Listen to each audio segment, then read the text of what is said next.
ವಿಧಾನಸಭಾ ಕ್ಷೇತ್ರ ವ್ಯಾಪ್ತಿಯ ಮಾನ್ವಿ ನಗರದ ಪ್ರವಾಸಿ ಮಂದಿರದಲ್ಲಿ ಈ ದಿನ ಸಣ್ಣ ನೀರಾವರಿ ವಿಜ್ಞಾನ ಮತ್ತು ತಂತ್ರಜ್ಞಾನ ಸಚಿವರು ಪರಿಷತ್ತಿನ ಸಭಾ ನಾಯಕರಾದ ಶ್ರೀ ಎನ್.ಎಸ್. ಬೋಸರಾಜು ಜಿ ಹಾಗೂ ಮಾನ್ವಿ ವಿಧಾನಸಭಾ ಕ್ಷೇತ್ರದ ಶಾಸಕರಾದ ಶ್ರೀ ಜಿ ಹಂಪಯ್ಯ ನಾಯಕ್ ಸಾಹುಕಾರ್ ಇವರುಗಳು ಮಾನ್ವಿ ವಿಧಾನಸಭಾ ಕ್ಷೇತ್ರದ ಮುಂಬರುವ ದಿನಗಳ ಬೇಸಿಗೆ ಕಾಲದಲ್ಲಿ ಕುಡಿಯುವ ನೀರಿನ ಅಧಿಕಾರಿಗಳೊಂದಿಗೆ ಸಭೆ ನಡೆಸಿದರು. ಈ ಸಂದರ್ಭದಲ್ಲಿ ಅಧಿಕಾರಿಗಳಿಗೆ ಕಟ್ಟುನಿಟ್ಟಿನ ಸೂಚನೆ ನೀಡಿದ ಮಾನ್ಯ ಸಚಿವರು ಮತ್ತು ಶಾಸಕರು ಮುಂದಿನ ಬೇಸಿಗೆ ಕಾಲದಲ್ಲಿ ವಿಧಾನಸಭಾ ಕ್ಷೇತ್ರ ವ್ಯಾಪ್ತಿಯ ಯಾವುದೇ ಹಳ್ಳಿಗಳಿಗೆ ತೊಂದರೆ ಆಗದ ರೀತಿಯಲ್ಲಿ ತುಂಗಭದ್ರಾ ಎಡದಂಡೆ ಕಾಲುವೆಯಿಂದ ಬಿಡುಗಡೆ ಮಾಡುತ್ತಿರುವ ನೀರನ್ನು ಕೆರೆಗಳಲ್ಲಿ ತುಂಬಿಸಲು ಸಂಬಂಧಪಟ್ಟ ಗ್ರಾಮ ಪಂಚಾಯಿತಿ ಆಡಳಿತ ಅಧಿಕಾರಿಗಳಿಗೆ ಹಾಗೂ ಮಾನ್ವಿ ಹಾಗೂ ಸಿರವಾರ ತಾಲೂಕಿನ ದಂಡ ಅಧಿಕಾರಿಗಳಿಗೆ ಮತ್ತು ತಾಲೂಕು ಪಂಚಾಯತ್ ಕಾರ್ಯನಿರ್ವಾಹಕ ಅಧಿಕಾರಿಗಳಿಗೆ ಮಾನ್ವಿ ಪುರಸಭೆ, ಪಟ್ಟಣ ಪಂಚಾಯತ್ ಕವಿತಾಳ್ ಹಾಗೂ ಪಟ್ಟಣ ಪಂಚಾಯತ್ ಸಿರವಾರ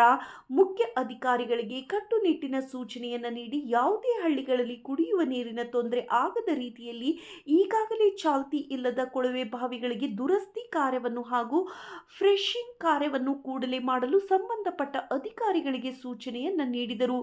ವರದಿ ಬುಡ್ಡಪ್ಪ ಕರೆಗುಡ್ಡ.